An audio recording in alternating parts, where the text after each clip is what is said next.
పుటకెదుగుతున్న పైరు పచ్చనా, బయట కొంగు జారకుండా నిలుచునా.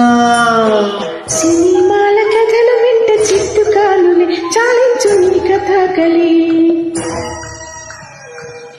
ఆడవారి మాటలకు అర్థాలు వేరులే అనాడు గ్రేటు పింగళి. అష్టమదులతో అలాగ కొట్టకు, ఇష్ట సఖివని ఇలాగ వస్తేనే. అష్టమదులతో అలాగ కొట్టకు, ఇష్ట సఖివని